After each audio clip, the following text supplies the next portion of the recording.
ओम शांति। आज 29 सितंबर 2020 के मधुर महावाक्य। आज की मुरली में बाबा पुनः हम बच्चों का ध्यान योग पर खिंचवा रहे हैं।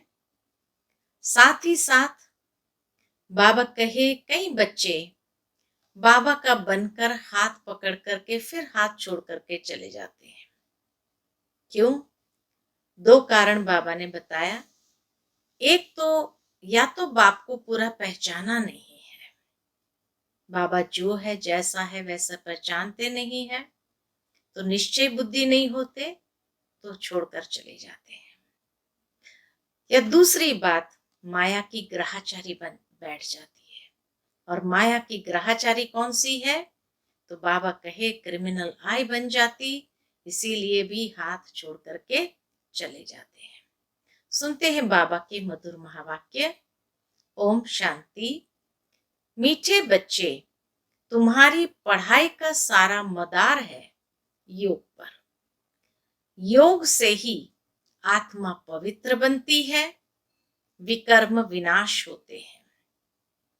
प्रश्न है, कई बच्चे बाप का बनकर फिर हाथ छोड़ देते हैं, कारण क्या होता है?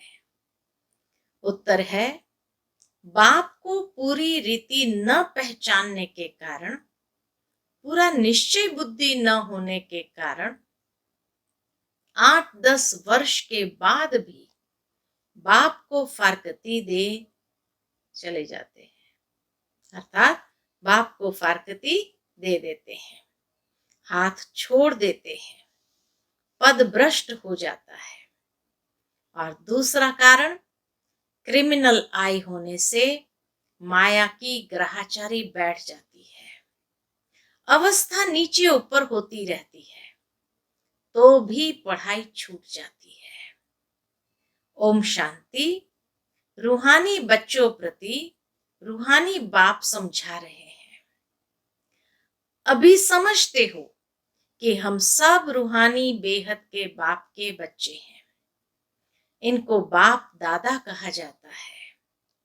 जैसे तुम रूहानी बच्चे हो, वैसे ये ब्रह्मा भी रूहानी बच्चा है, शिव बाबा का। शिव बाबा को रथ तो जरूर चाहिए ना, इसीलिए जैसे तुम आत्माओं को ऑर्गन्स मिले हुए हैं कर्म करने के लिए, वैसे शिव बाबा का भी यह रथ है, क्योंकि यह कर्म क्षेत्र है जहां कर्म करना होता है। वह है घर जहां आत्माएं रहती है, परम धाम है घर जहां आत्माएं रहती है, और यह है कर्म क्षेत्र। आत्मा ने जाना है हमारा घर शांति धाम है, पहचान मिली है हमें कि हमारा घर शांति धाम है। वहां ये खेल नहीं होता, बत्तियां आदि कुछ नहीं होती, सिर्फ आत्माएं रहती है। यहां आती है पाठ बजाने, तुम्हारी बुद्धि में है यह बेहद का ड्रामा है। जो एक्टर्स है उन्हों की एक्ट शुरू से लेकर अंत तक तुम बच्चे नंबरवार पुरुषार्थ अनुसार जानते हो।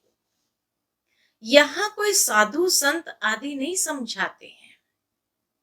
यहां हम बच्चे बेहद के बाप के पास बैठे हैं। अब हमको वापस जाना है, पवित्र तो जरूर बनना है। आत्मा को वापस जाने के लिए पवित्र तो जरूर बनना है आत्मा को। ऐसे नहीं कि शरीर भी यहां पवित्र बनना है, नहीं, आत्मा पवित्र बनती है। शरीर तो पवित्र तब बने जब 5 तत्व भी सतो प्रधान हो। अब तुम्हारी आत्मा पुरुषार्थ कर पावन बन रही है। वहां आत्मा और शरीर दोनों पवित्र होते हैं। स्वर्ग में आत्मा और शरीर दोनों पवित्र होते हैं, यहां नहीं हो सकते। आत्मा पवित्र बन जाती है तो फिर पुराना शरीर छोड़ती है। फिर नए तत्वों से नए शरीर बनते हैं। तुम जानते हो, हमारी आत्मा बेहद के बाप को याद करती है, वह नहीं करती है। यह तो हर एक को अपने से पूछना है कि हम आत्माएं बेहद के बाप को याद करते हैं या नहीं करते हैं। बाबा कहे, ये तो हर एक को अपने से पूछना है। पढ़ाई का सारा मदार है योग पर। पढ़ाई तो सहज है, समझ गए हैं कि चक्र कैसे फिरता है। मुख्य है ही याद की यात्रा। यह अंदर गुप्त है, देखने में थोड़ी आता है। बाबा नहीं कह सकते कि ये बहुत याद करते हैं व कम। हाँ, ज्ञान के लिए बता सकेंगे कि यह ज्ञान में बहुत तीखा है। याद का तो कुछ देखने में नहीं आता है। ज्ञान मुख से बोला जाता है, याद तो है अजपा जाप, अंदर की बात है। जाप अक्षर भक्ति मार्ग का है। जाप माना कोई का नाम जपना। यहां तो आत्मा को अपने बाप को याद करना है। जाप माना बैठकर किसी का नाम जपने वाली बात नहीं है, लेकिन यहाँ तो आत्मा को अपने बाप को याद करना है। तुम जानते हो, हम बाप को याद करते करते पवित्र बनते बनते मुक्ति धाम, शांति धाम में जाकर पहुंचेंगे। ऐसे नहीं कि ड्रामा से मुक्त हो जाएंगे। मुक्ति का अर्थ है दुख से मुक्त हो। शांति धाम जाए फिर सुख धाम में आएंगे। पवित्र जो बनते हैं वह सुख भोगते हैं। अपवित्र मनुष्य उन्हों की खिदमत करते हैं। पवित्र जो बनते हैं वह सुख भोगते हैं। अपवित्र मनुष्य उन्हों की खिदमत करते हैं। पवित्र की महिमा है। भाव यहाँ बाबा का ये है, ये नहीं कि सतयुग में कोई अपवित्र होते हैं वो जाकर के खिदमत करेंगे और जो पवित्र होते हैं वो सुख भोगेंगे। नहीं, बाबा कहे सुखधाम में आएंगे जिन्होंने संपूर्ण पवित्रता को प्राप्त किया है, वो आत्माएं सुख भोगेगी, राजघराने में आएंगे। और जिन्होंने अपने आप को संपूर्ण पवित्र नहीं बनाया है, कुछ अपवित्रता अंदर में रह गई है, तो नेचुरल है कि वो आत्माएं सजा भोग करके फिर जाएंगी तो इतना ऊंच पद नहीं पाएंगे। तो फिर वो आत्माएं जो सजा खाकर पवित्र बनती है, वो आत्माएं फिर वो पवित्र राजाओं की सेवा में होते हैं, खिदमत करते हैं। इसलिए बाबा कहते पवित्र की महिमा है, इसमें ही मेहनत है। आंखें बड़ा धोखा देती है, गिर पड़ते हैं। नीचे ऊपर तो सबको होना पड़ता है, ग्रहाचारी सबको लगती है। भल बाबा कहते बच्चे भी समझा सकते हैं, फिर कहते हैं माता गुरु चाहिए, क्योंकि अब माता गुरु का सिस्टम चलता है। आगे पिताओं का था, सन्यासियों का था। अभी पहले पहले कलश माताओं को मिलता है। माताएं मेजॉरिटी में है। कुमारियां राखी बांधती है पवित्रता के लिए। भगवान कहते हैं काम महाशत्रु है, इस पर जीत पहनो। रक्षा बंधन पवित्रता की निशानी है। वो लोग राखी बांधते हैं, पवित्र तो बनते नहीं है। वह सब है आर्टिफिशियल राखी, कोई पावन बनाने वाले नहीं है। इसमें तो ज्ञान चाहिए, पवित्रता के साथ साथ ज्ञान चाहिए। अभी तुम राखी बांधते हो, अर्थ भी समझाते हो, ये प्रतिज्ञा कराते हैं। जैसे सिख लोगों को कंगन निशानी होती है, परंतु पवित्र तो बनते नहीं।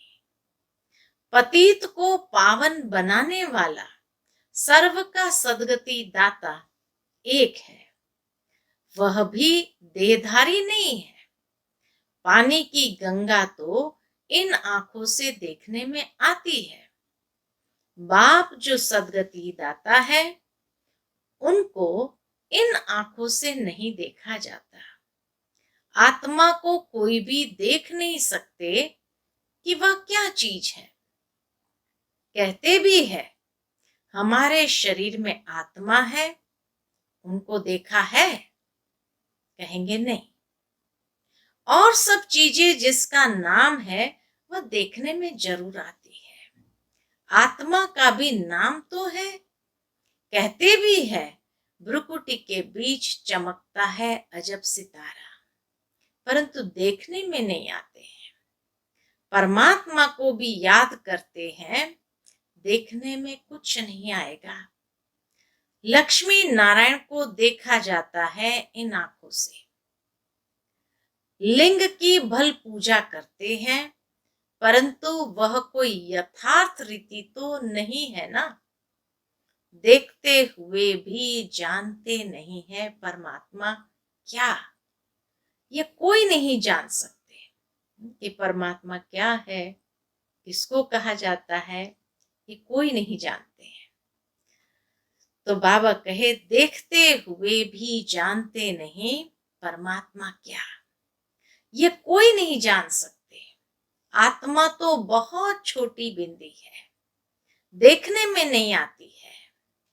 न आत्मा को न परमात्मा को देखा जा सकता है, जाना जाता है। अभी तुम जानते हो हमारा बाबा आया हुआ है इनमें। इस शरीर की अपनी आत्मा भी है। फिर परमपिता परमात्मा कहते हैं मैं इनके रथ पर विराजमान हूं, इसलिए बाप दादा कहते हो। अब दादा को तो इन आंखों से देखते हो, बाप को नहीं देखते हो। जानते हो बाबा ज्ञान का सागर है, वह इस शरीर द्वारा हमको ज्ञान सुना रहे हैं। वह ज्ञान का सागर पतित पावन है, निराकार रास्ता कैसे बताएंगे। प्रेरणा से तो कोई काम नहीं होता। भगवान आते हैं ये किसको भी पता नहीं है। शिव जयंती भी मनाते हैं तो जरूर यहाँ आता होगा ना। तुम जानते हो अभी वह हमको पढ़ा रहे हैं, बाबा इसमें आकर पढ़ाते हैं। बाप को पूरी रीति न पहचानने कारण, निश्चय बुद्धि न होने कारण 8-10 वर्ष के बाद भी फारगती दे देते हैं। बाबा कहे पहचाना ही नहीं है तो निश्चय बुद्धि कैसे होंगे। फिर भले चलते रहते हैं, 8-10 वर्ष भी निकल जाते हैं, लेकिन फिर चले जाते हैं। माया बिल्कुल ही अंधा बना देती है। बाप का बनकर फिर छोड़ देते हैं तो पद भ्रष्ट हो जाता है। अब तुम बच्चों को बाप का परिचय मिला है तो औरों को भी देना है। ऋषि मुनि आदि सब नेति नेति करते गए। आगे तुम भी जानते नहीं थे, अभी तुम कहेंगे हाँ हम जानते हैं, तो आस्तिक हो गए। सृष्टि का चक्र कैसे फिरता है यह भी तुम जानते हो। सारी दुनिया और तुम खुद इस पढ़ाई के पहले नास्तिक थे। अब बाप ने समझाया है तो तुम कहते हो हमको परम पिता परमात्मा बाप ने समझाया है, आस्तिक बनाया है। हम रचता और रचना के आदि मध्य अंत को नहीं जानते थे। बाप है रचता, बाप ही संगम पर आकर नई दुनिया की स्थापना भी करते हैं और पुरानी दुनिया का विनाश भी करते हैं। पुरानी दुनिया के विनाश के लिए ये महाभारत लड़ाई है, जिसके लिए समझते हैं उस समय कृष्ण था, अभी तुम समझते हो निराकार बाप था। उनको देखा नहीं जाता है। कृष्ण का तो चित्र है, देखा जाता है, शिव को देख नहीं सकते। कृष्ण तो है सतयुग का प्रिंस, वही फीचर्स फिर हो न सके। कृष्ण भी कब कैसे आया यह भी कोई नहीं जानते। कृष्ण को कंस की जेल में दिखाते हैं। कंस सतयुग में था क्या? यह हो कैसे सकता? कंस असुर को कहा जाता है। इस समय सारी आसुरी संप्रदाय है ना, एक दो को मारते काटते रहते हैं। दैवी दुनिया थी, ये भूल गए हैं। ईश्वरीय दैवी दुनिया ईश्वर ने स्थापन की, यह भी तुम्हारी बुद्धि में है, लेकिन नंबरवार पुरुषार्थ अनुसार। अभी तुम हो ईश्वरीय परिवार, फिर वहां होंगे दैवी परिवार। इस समय ईश्वर तुमको लायक बना रहे हैं स्वर्ग का देवी देवता बनाने। बाप पढ़ा रहे हैं। इस संगम युग को कोई भी नहीं जानते। कोई भी शास्त्र में इस पुरुषोत्तम युग की बात नहीं है।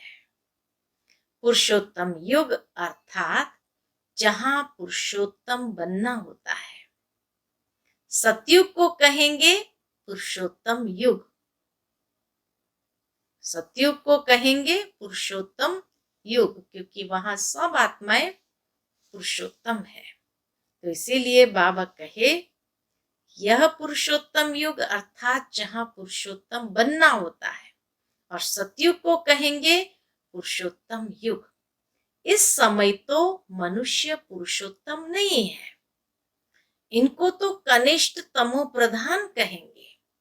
यह सब बातें सिवाय तुम ब्राह्मणों के और कोई नहीं समझ सकते। बाप कहते हैं यह है आसुरी भ्रष्टाचारी दुनिया। सतयुग में ऐसा कोई वातावरण नहीं होता, वह थी श्रेष्ठाचारी दुनिया।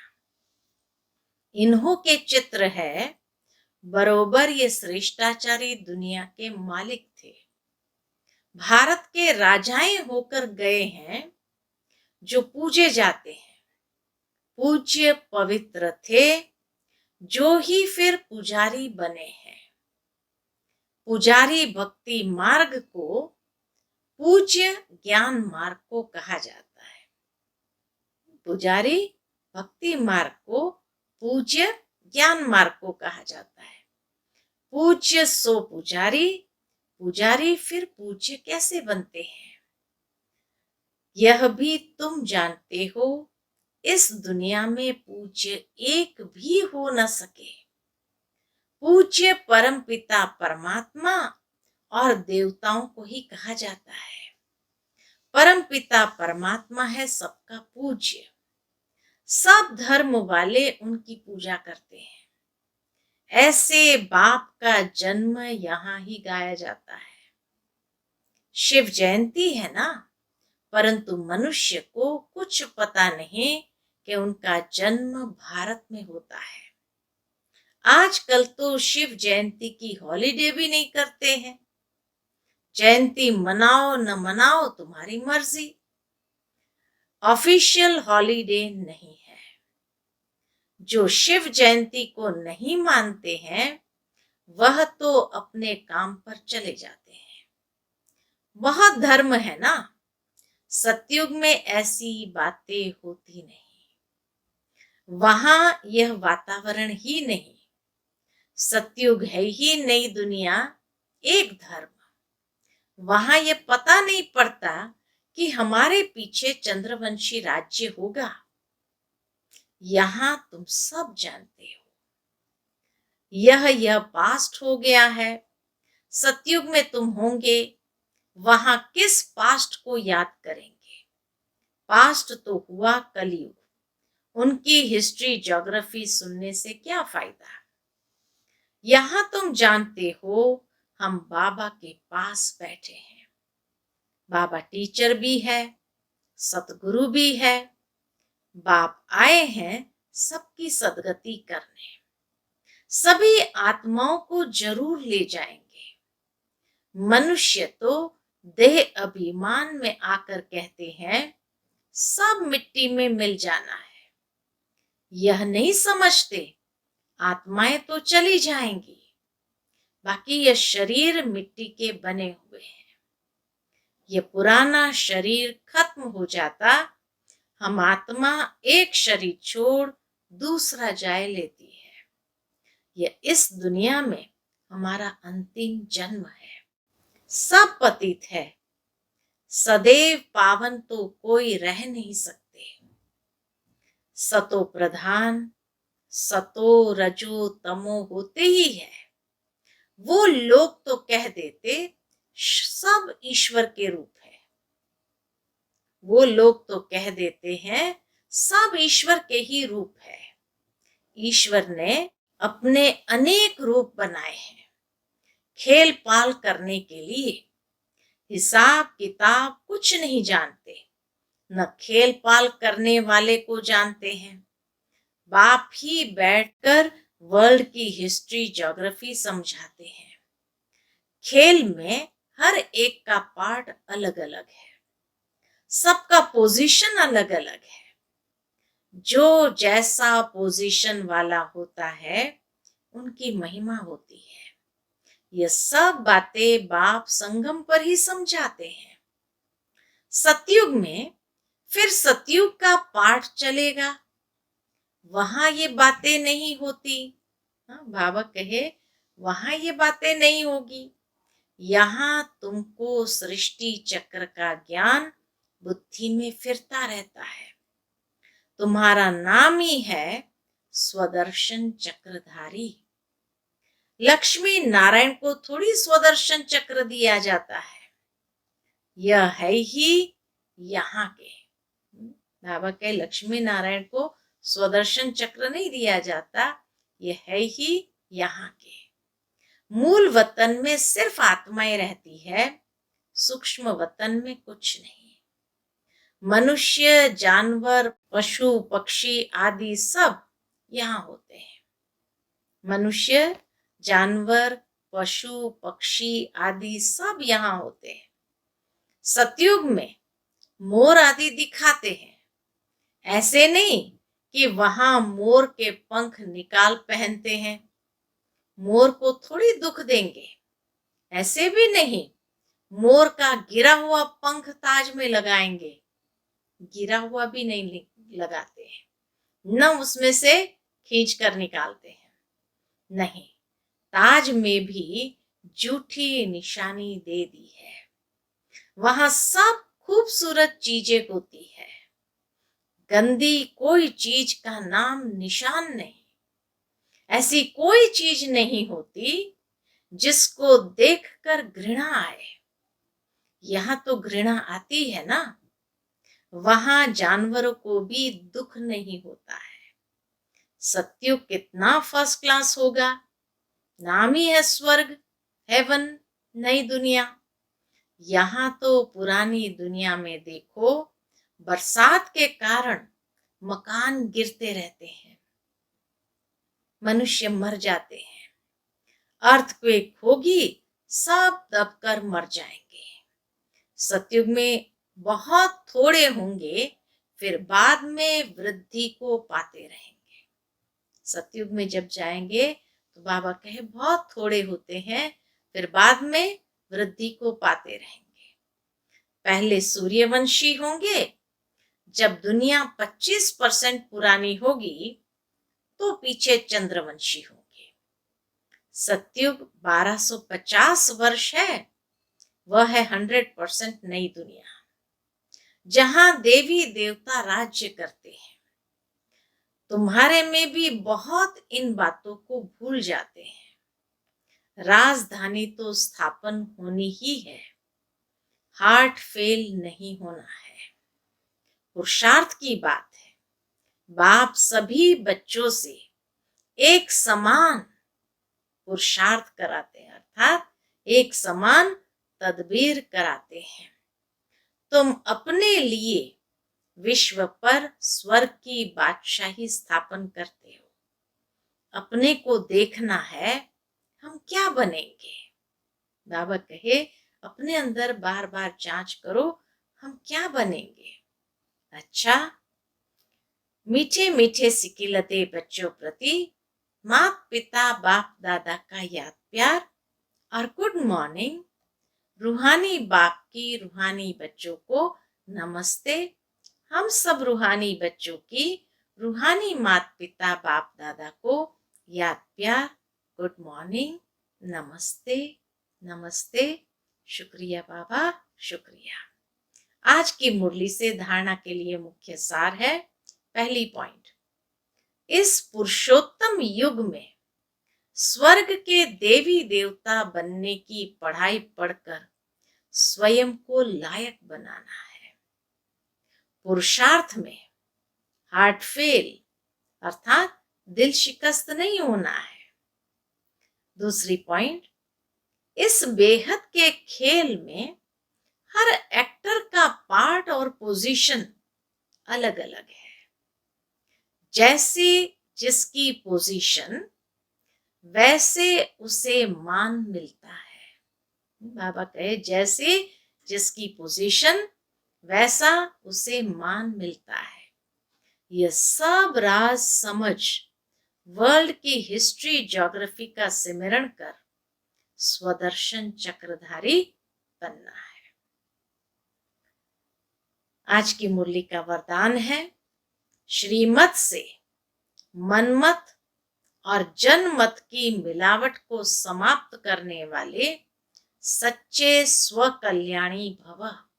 श्रीमत से मनमत और जनमत की मिलावट को समाप्त करने वाले सच्चे स्वकल्याणी भव।